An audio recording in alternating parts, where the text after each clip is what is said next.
You're listening to the Cyberwire Network, powered by N2K. Hey everybody, Rick here. Did you miss our recent quarterly analyst call about the 3 most impactful news items from the past 90 days? Not to worry. You can still catch the recorded discussion I had with Merritt Baer, the field CISO at Lacework, and Carolyn Wong, the Chief Strategy Officer at Cobalt.io, by heading over to the Cyberwire, all one word, .com/analyst call, all one word. That's thecyberwire.com/analyst call.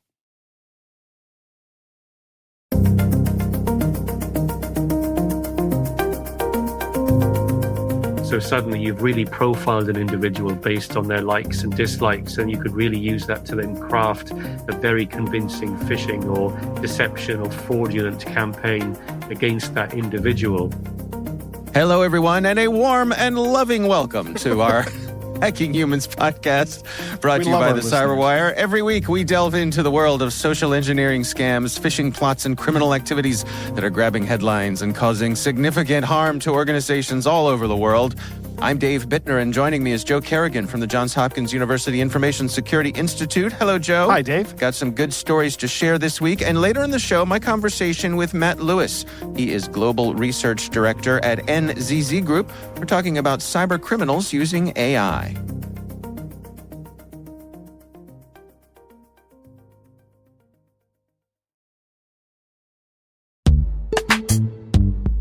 But first, a word from our sponsors at KnowBefore. Time travel would be a particularly powerful tool in the hands of any overworked InfoSec professional. Think about it. Being able to see the future and know which malicious emails would be missed by all the existing filters. Your ability to stay one step ahead of the bad actors would rise to a whole new level. Unfortunately, our sponsors haven't cracked time travel just yet. They are, however, introducing a new phishing protection product that can block and remove dangerous phishing emails before your users even see them. Stay with us, and in a few minutes, you'll learn how.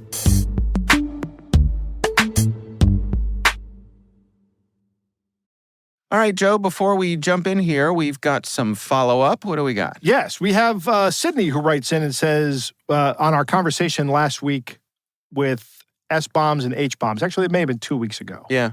But Sydney says, I think this White House/industry/NIST, the National Institutes of Standards and Technologies, and now FCC, that's the Federal Communications Commission, proceeding is of greater relevance to IoT security than SBOMs. And we'll put a link in the show notes, but it is an FCC proposal for cybersecurity labeling for smart devices. Right, kind of the smart device version of a nutrition label.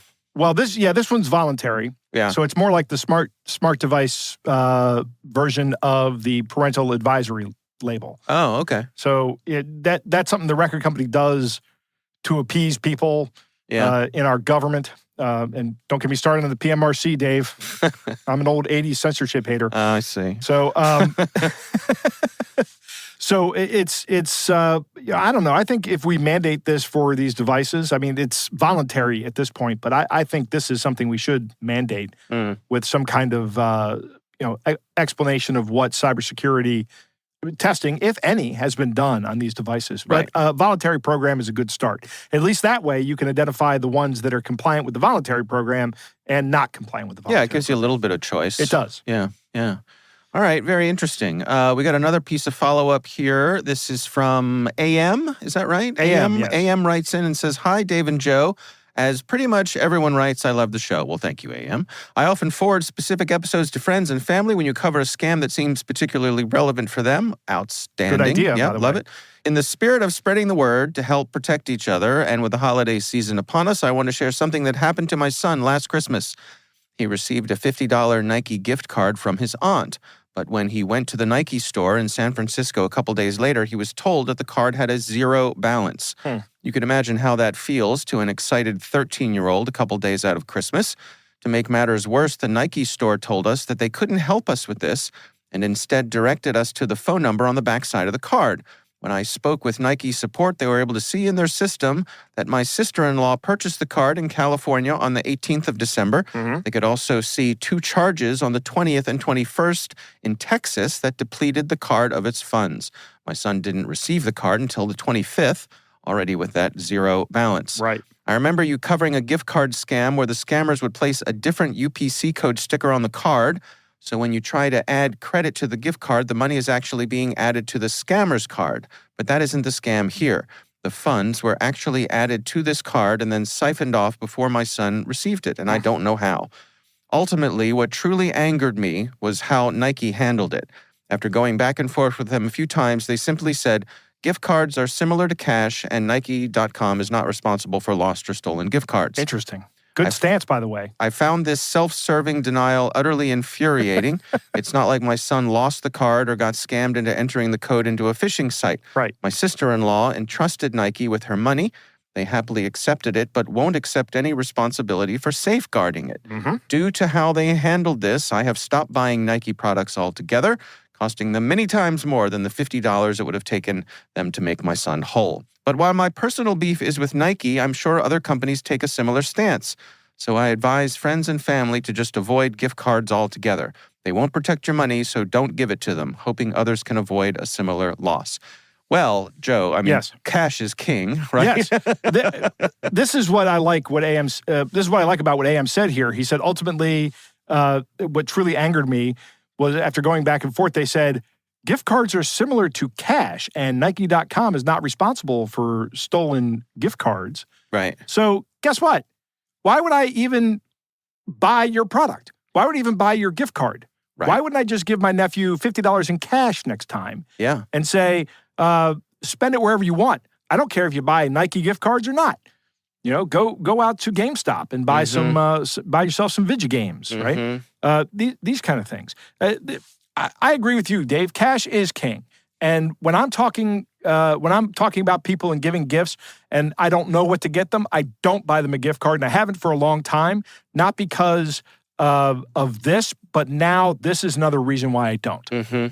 Because it's pretty hard for someone to get your cash in an online scam where they never meet you, where they never interact with you. It's not impossible. They can scam you out of your cash via these cyber threats using ATM cryptocurrency ATMs. We've seen that, but they're not just going to take it out of your wallet from across the country. Yeah. Which is what happened here from California to Texas. Halfway across the country, this money was stolen from this 13-year-old kid. You have any speculation on how they managed to pull this off here? My guess is that the aunt bought a card that had the code already scratched off and didn't know about it. So somebody probably went into the store, scratched off the code on the back, the little thing that has the number on it, cleaned it up nicely so it didn't look like it was supposed to be covered. I see. Completely Right. removed it. Right. Then she went and bought the card. They have all the information. They just keep checking the balance. As soon as they see a balance, they quickly go on and drain the balance. Right. That's my suspicion. I don't know the answer. No, that's totally plausible. Right. All right. Well, thank you, AM, for writing in, and for both of our listeners for writing in this week. We do appreciate it. And, of course, we'd love to hear from you. You can email us. It's hackinghumans@n2k.com. Just give cash. All right. Let's dig into some stories here. I actually have 2 because they're short. All right. The first one is, I guess you call it a press release from the IC3. That's the FBI's Internet Crime Complaint Center. Internet Crime Complaint Center. And they have basically their guidance for preventing holiday shopping scams. We're getting to that time of year, Dave. We are getting into that time of year. So I'm not going to go through all of this, but this is the FBI's public service announcement. Information for buyers, information for sellers. You know, lots of folks are selling things online, maybe to make a little extra money to be able to buy gifts for other people or to give out cash. Right. Right. And this is really a good rundown of lots of handy tips. So not only do I encourage our listeners to check this out, we'll have a link in the show notes, but also to send this one around. There's a nice thing to send around, lots of information all in one place, and it's helpful too. It's coming from the FBI, which I think gives a little bit of gravitas that maybe your friends and family will take it more seriously. Send them this note from the FBI. Yeah, right, exactly. And then, so my other story here is actually from Ars Technica, and this is a story written by Ashley Bellinger. And this is about the folks at Zelle, which is one of the cash apps. Right. Zelle, I believe, is one run by a lot of the banks, right? Sort of the one I think so. The banks, they use it in-house. It's kind of their side brand for online trading of money. Right. I think you're right. I think it's a consortium of banks. Yes. So it's like a group of banks has gotten together to provide this customer service. I don't know how a smaller bank becomes a member of this consortium. Consortium? Yeah, I don't know. Easy for you to say. Yes. I don't know how smaller banks get involved in this, but they can. Right. But I don't know if there's fees or anything. But yeah. Go ahead. So, like any online service where money is exchanged, there's been plenty of scamming using Zelle. And finally, the Zelle has changed some of their rules on their platform that they will refund money for people who've been scammed on Zelle. Interesting. Yeah. Have they also increased or changed their policy to prevent these scams from happening? Well, this seems like a huge liability. I think what they've done here behind the scenes is they've implemented some things that makes it easier for them to claw money back. Ah, okay. Good. So that's what they're implementing here. But I think this is good news. That is good news. For a long time, things like Zelle, what are some of the other ones? PayPal, what's the other one that people use all the time? Venmo, that's the one I'm thinking of. Yeah.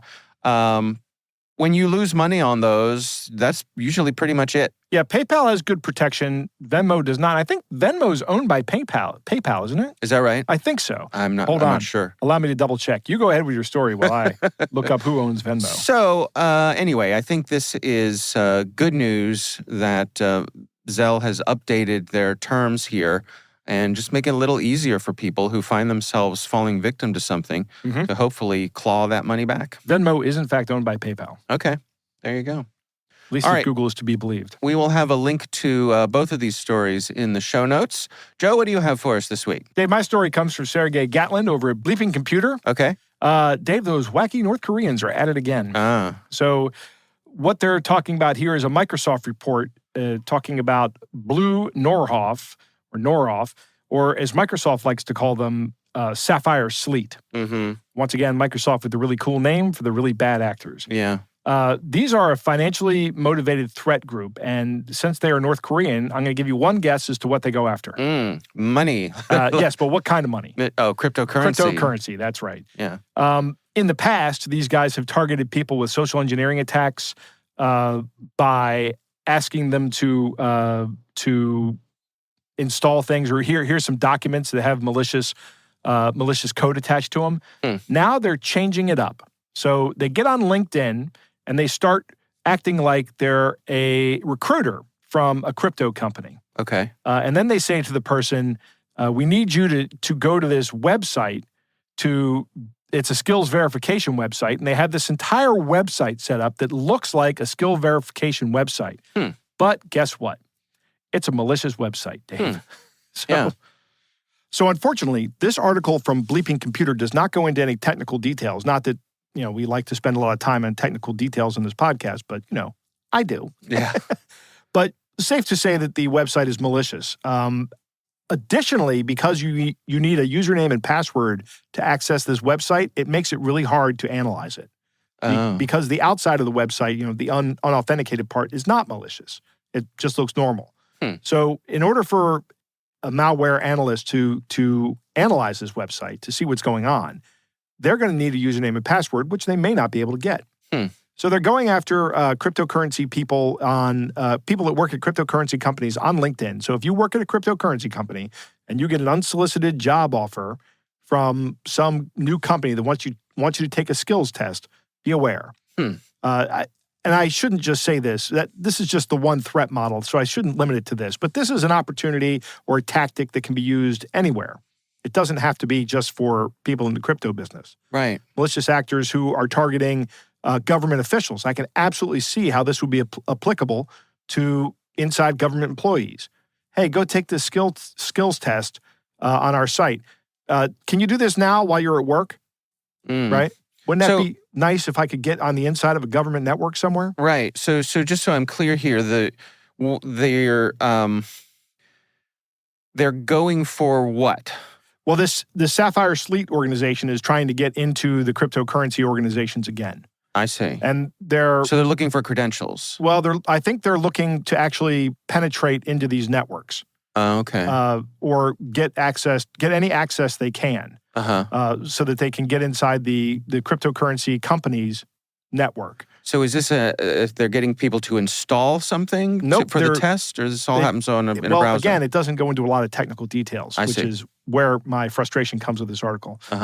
But they are using the website to either probably install something malicious, or do some other malicious stuff, or maybe just steal info if they can. Yeah. A lot of these info stealers work this way as well. If you can break out of the sandbox of the browser, which this is a North Korean group. The North Koreans are remarkably good at what they do.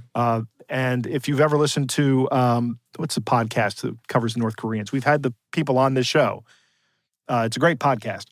It'll come to me in a minute. But if you listen to that podcast, you'll hear that these guys are really good at this kind of stuff. But this tactic can be applied anywhere. It's a good tactic, I think. It's a good social engineering tactic. So the lesson here is to be wary of people reaching out to you unsolicited on LinkedIn. Yeah. And, I don't know. I kind of have mixed feelings about these skills assessments. They seem to me like more of a cattle call HR response to a problem. Yeah. I'm not sure I'm on board with them either. I don't know how good they are. I guess it's a pretty common thing for people in technical jobs, though, right? It is. Yeah.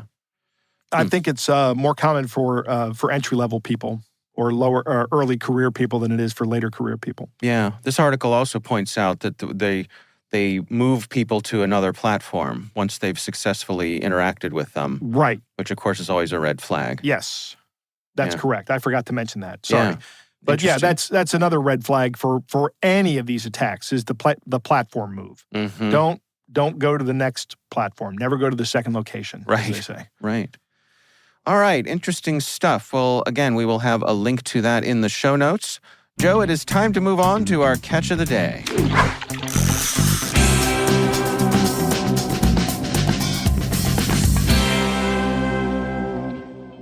Dave, our catch of the day comes from Sean, who works in a company that we will redact the name because we don't want to say this because this is a real company. Okay. But there's a story that comes along with this. Sean started getting someone named Steven on LinkedIn reaching out to him. So again, the unsolicited LinkedIn message. But Steven wanted to validate a job offer he had received from Sean's company. And Sean was kind enough to include the chat log. It's a pretty long chat log, but I can summarize. These guys had a discussion where Steven asks Sean to verify that the hiring manager, right, I'm saying that with air quotes, worked at the company and that the company was real. And Sean pointed Steven to some online resources like, hey, we have an SEC 10K. You can go see that we're a real company and that everything matches up there. But he looked through the company address book and didn't find the hiring manager there. So he said, I don't find this guy's name, but that doesn't mean he doesn't work here. Let me reach out to our recruiting team and see if I can find this alleged hiring manager if they know who he is. Because if anybody knows, the recruiting team would. But then Steven actually got the offer letter and immediately recognized that it was a scam. So fortunately, nobody got hurt in this. Really interesting story, but these employment scams are still going on. I put the file, the actual letter, it's a PDF in the directory. So why don't you go ahead and read it? And remember, we're redacting the name of the company. Okay. I'll just say Acme. Acme. That's a good one. It says, employment offer letter. Message from Acme Incorporated. Congratulations on joining Acme Incorporated. Attached to this email is the company employment offer letter you need to sign.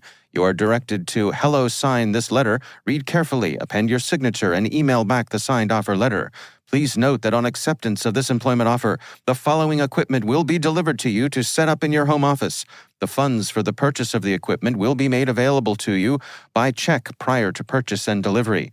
Apple iMac Pro, dual monitors, external hard drive, headset with microphone, set of furniture, copiers, card filing systems, file cabinets, file folders, sorters, HP LaserJet Pro, graphics generators and software, data storage and microfiche, digital storage, inks and ribbons, surge protectors, computer hardware and software, pencils, papers and post-it notes, high-speed internet access, and a stress ball.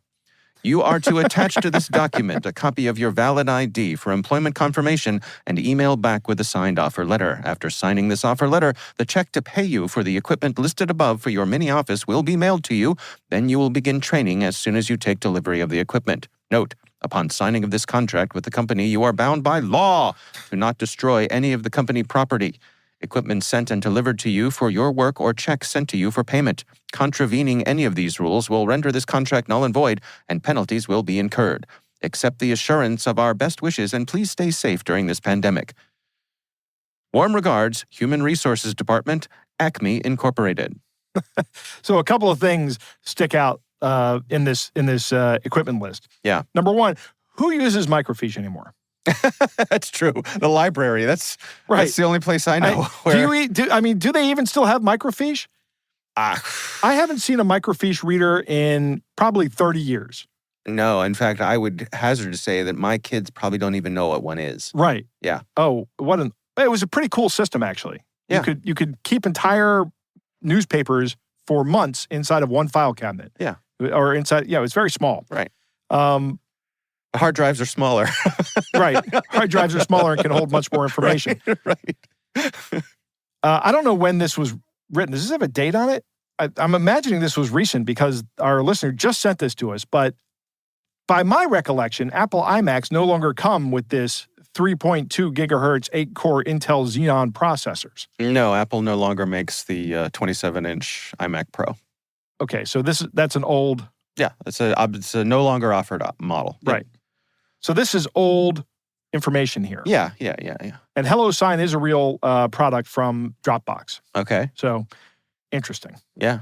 No, I like the stress ball, Joe. Yeah, I think it's a little flair. It's a little touch, just a little... This company cares about you. Right, exactly. Acme wants you to have this. Yeah, it's a scammer. Yeah, you're going to need that stress ball after they steal your money. Right, which is what's going to happen. So what happens next here in the scam, for people who haven't heard this before, is they send the prospective, quote, new employee a check. And they say, you're going to go to this website and you're going to buy all this equipment. And the employee deposits that check in their bank account and then goes and buys the equipment. The equipment never arrives because the shopping site is the scammer's site. The money gets transferred to the shopping site, and then the check bounces. Right. And the new employee is out the money for the check. Yeah. So they get no equipment, they've lost all that money, and the check that was sent to them is made out of rubber. Correct. Yeah. All right. Well, thank you, Sean, for sending that in. We do appreciate it. And again, we would love to hear from you. If there's something you'd like us to consider for our catch of the day, please email us. It's hackinghumans@n2k.com.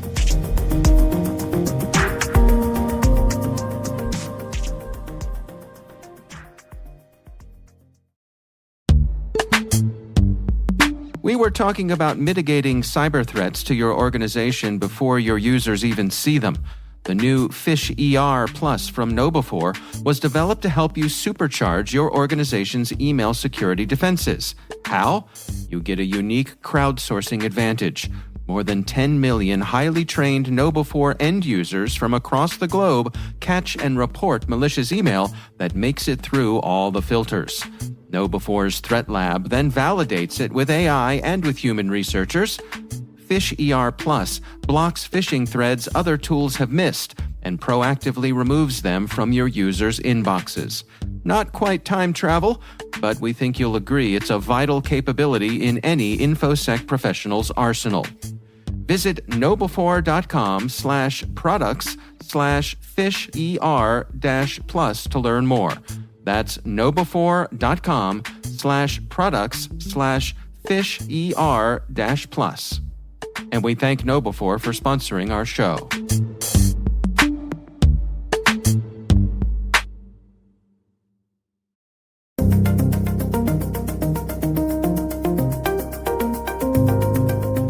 Joe, I recently had the pleasure of speaking with Matt Lewis. He is a global research director at NCC Group, and our conversation focuses on cybercriminals who are using artificial intelligence. Here's my conversation with Matt Lewis. Yeah, absolutely. So GPT and tools like it, large language models, they sort of came to the scene pretty quickly and seem to be a lot more powerful than I guess many of us anticipated. And typically what happens with anything powerful like that, there's scope for abuse as well as normal use. And so we've started to see, I guess, some examples of where hackers or adversaries might be using these tools and capabilities for their own gain, whether that's to gain some efficiency gains in enacting some of their attacks, whether it's crafting better worded phishing campaigns, that sort of thing. And one of the things that we were looking at recently was profiling individuals using tools like GPT based on the prompts that people were using themselves, and finding that those prompts can reveal an awful lot of useful personal information about individual that attackers or adversaries might be able to use for some sort of unlawful activities against that individual. Well, can we go through some of the specifics there? What exactly did you all find? Sure. So I was quite curious about the fact that when you type in your prompt to a tool like ChatGPT, it's typically saved. You can disable it by default, but by default it is enabled. And your history, your prompt history will be stored over time, very similar to your web search history. So what I thought about doing was seeing if ChatGPT itself could analyze a bunch of my prompts and tell me something about myself. So I gave it just 50 of my prompts from my early day experimentation, my personal use of GPT, and asked it to profile me in terms of what sort of person am I, what's my likely profession, my age, my ethnicity, that sort of thing. And it came back with a alarmingly accurate sort of description about me, working out that I typically work or likely work in cybersecurity, that I'm probably in a senior position, that I am likely a middle-aged white man. I just thought that was just a very interesting activity, but we can sort of see or extrapolate where that could be used by adversaries who might have unauthorized access to someone's chat history, be able to very accurately profile them based on seemingly fairly innocuous information, i.e. that the prompts that we type into tools like ChatGPT. And what are some of the scenarios where you could imagine that an adversary could get access to that sort of chat history? So, good question. So it's typically everything is cloud-based these days. So if you have ChatGPT, for example, you might use it on your laptop and have the app on your phone. And so there's a login to ChatGPT, and if you have a subscription particularly. So given that there's a login, that means there's user credentials. And so it's the usual thing that we come up against in terms of how well people protect their online accounts. If somebody can gain unauthorized access to your GPT account, i.e. guess your username and password, then they will have full access to your prompt history. And that's why we always come back to the usual recommendations around enabling two-factor authentication where possible. But again, by default, a lot of these large language models out of the box come just shipped with username and password. So there's a bit of a user education piece there about how we need to better secure our large language model access and the accounts that we use to gain that level of access. What are some of the potential perils that you all see here? If a bad actor were to get access to someone's ChatGPT history, what sort of things could they potentially use that for? Yeah, so by using a tool like GPT itself to to analyze very quickly someone's personality based on maybe, it could be hundreds or thousands of prompts. So initially it's that speed, but then the revelations could be used for more targeted spear phishing. So suddenly you've really profiled an individual based on their likes and dislikes, and you could really use that to then craft a very convincing phishing or deception or fraudulent campaign against that individual. There could even be things like revelation about pattern of life, how the person operates when they're in and out of their home, or where they might be traveling when they're away. So that could be a nice potential opportunity for burglars, that sort of thing. It's that sort of that rich tapestry that we can quickly identify about an individual and their personal life and their personal livelihoods is what could be exploited. I guess similarly, just in general, in extortion, if you manage to go through efficiently thousands of prompts and work out that someone has a vulnerability of sorts, or a gambling condition, or something that could be used to blackmail that individual for some ill gain. It strikes me that I think a lot of folks, because of the kind of delightful nature of GPT, that perhaps that leads them to having it lower on their list of risk potential. It's a playful thing that you interact with. And so I could imagine a lot of folks not really thinking there's a lot of danger there. Yeah, absolutely. From my own experience, what I felt, because I use GPT daily for a number of different tasks, it's very great for efficiency gains and getting some new insights. I've even found myself, quite easily opening up a lot more in my prompts as I sort of relax and converse with it, almost like it's another individual. The way it responds to you is typically quite kind and friendly. So we tend to personify these technologies in a way that then makes us open up even more and be a bit more friendly, but therein be possibly a bit more exposing in terms of the questions that we're asking about our lives, maybe our daily work. So yeah, there is a big level of caution needed about just how much information we are giving up to these tools and capabilities.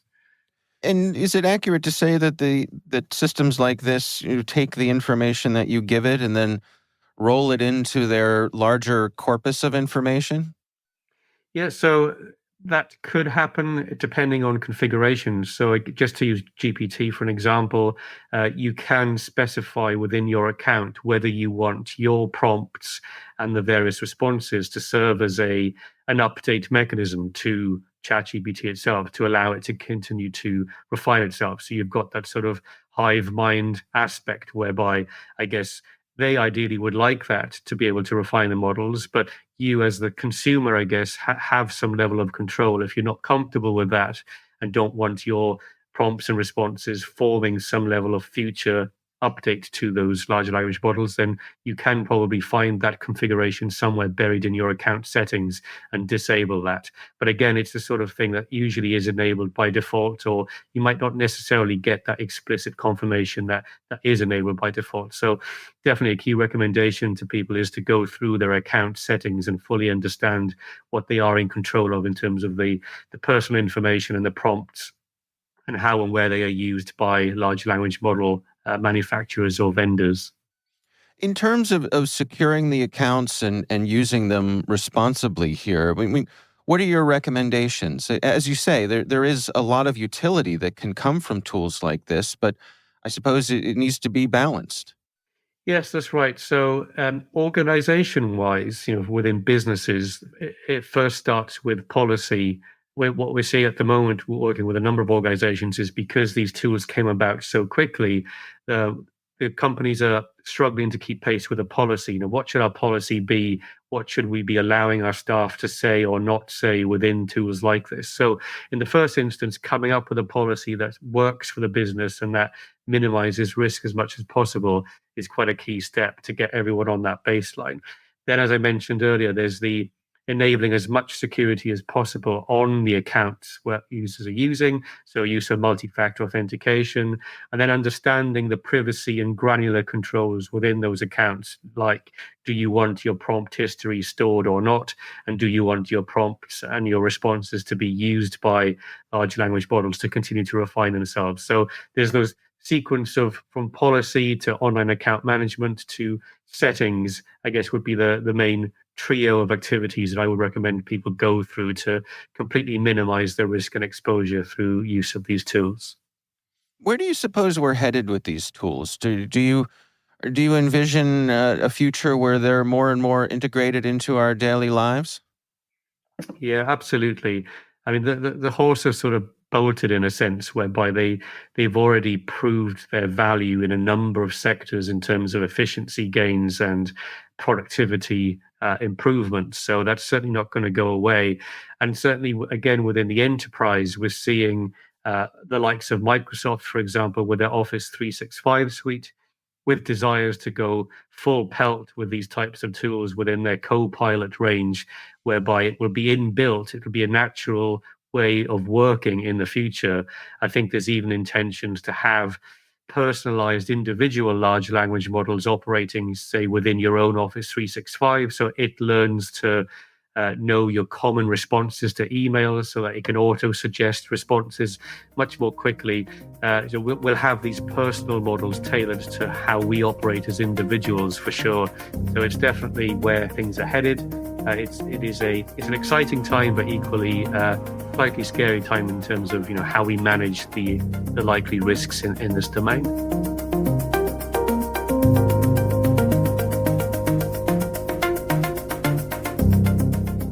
Joe, what do you think? Matt is right about these large language models, or LLMs. They came on the scene very quickly. Yeah. And were a lot more powerful than I know I anticipated. I think that was the general idea. That's why these things caught fire. Right. It was a sensation. Right. Yeah. Because these things were really good at what they did. Yeah.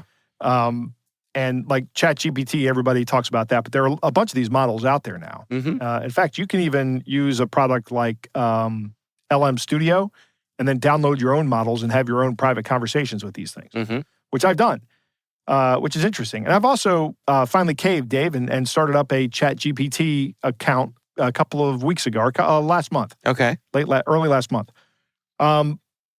Interesting that your prompt history is saved on ChatGPT by default. And you can tell a lot about people from their prompts. Okay. In fact, I had only entered 9 prompts into all of my interaction with ChatGPT until today, when I played with a little bit more, and now I've entered significantly more. Okay. But I asked it to tell it about me based on the 9 prompts it has. Most of it was correct. A lot of it was general, almost like horoscope stuff. Okay. Like, stuff that you could say to anybody and they'd believe. But there was one thing that was pretty interesting. It said, personal context, your department is involved in security research and you have specific concerns about the constraints exposed by the existing contracts on your ability to perform research on the security of the cloud environment, which is kind of what I asked for in how to write a letter. Right, I need to write a letter talking about this, and I wanted to see how ChatGPT did in generating the letter for me. Didn't do great, but I did ask about this. But it somehow understood that I worked in a security organization that focuses on the research of security topics, including cloud security. Okay. Interesting. 9 prompts, and it gets that. What do you mean by prompts? This is 9 things that I've sent to ChatGPT. Okay. So based on 9 rounds of information that you had submitted to ChatGPT, 9 questions, asking it to do something, right? It was able to glean these conclusions about you based on those. Okay. Yeah. It also said things like you are concerned about the tone of your writing, which I am, and it based that on the fact that it said I will message this person privately, and I said I don't like the term privately because that sounds kind of creepy. ChatGPT came up with some other wording that was good. But it's these prompts, you can interact with this thing and it can provide different responses based on your feedback to it, which is, everybody knows what ChatGPT is. I'm not telling anybody anything new here. Well, let me just add a little color here. So while you were talking, I logged into my version of ChatGPT, and I have the paid version. Yep. And I said, "Who is Joe Kerrigan?"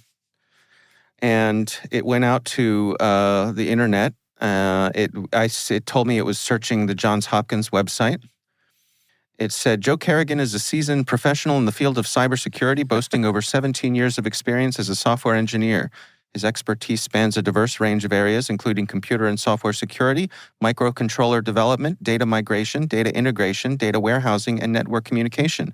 Kerrigan is affiliated with the Johns Hopkins University's Information Security Institute, where he serves as a senior security engineer.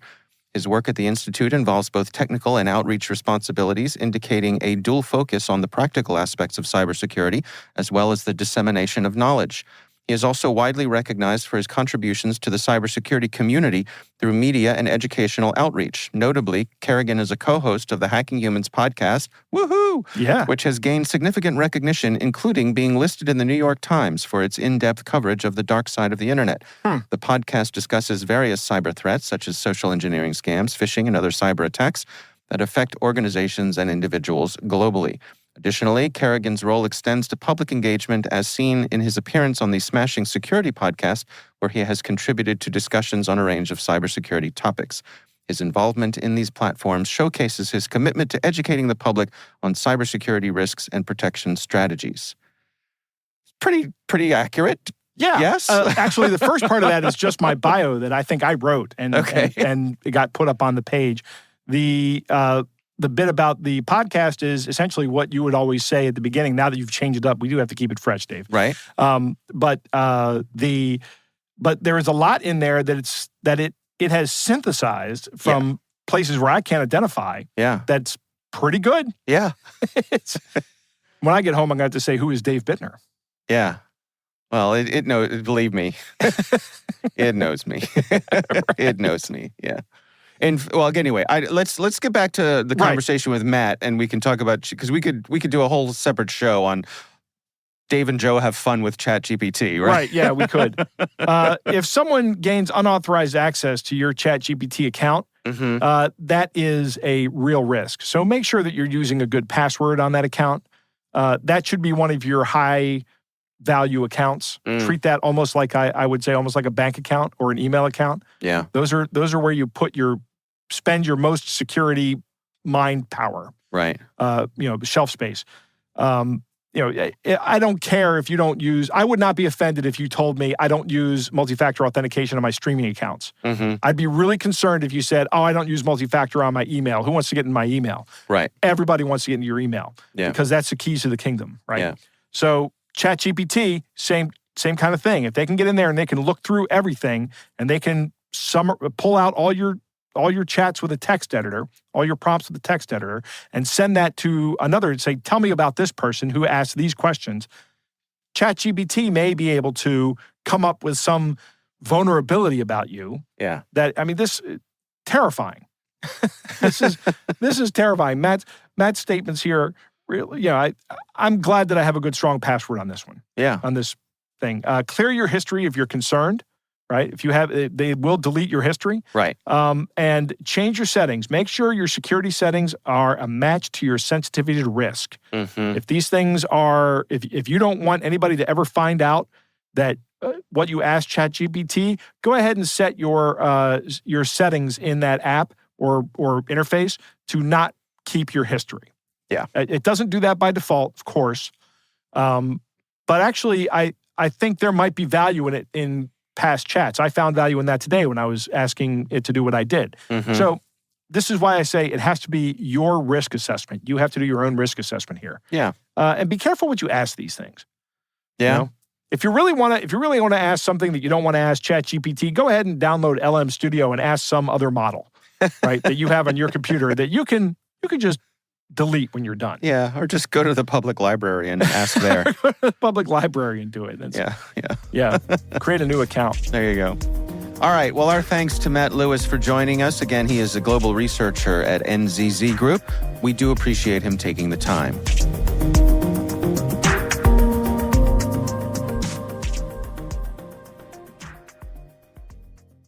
We want to thank all of you for listening, and of course, we want to thank our sponsors at KnowBe4.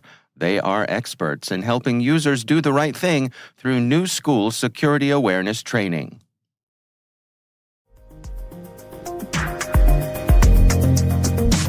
That is our show. We want to thank all of you for listening. A quick reminder that N2K Strategic Workforce Intelligence optimizes the value of your biggest investment, your people. We make you smarter about your team while making your team smarter.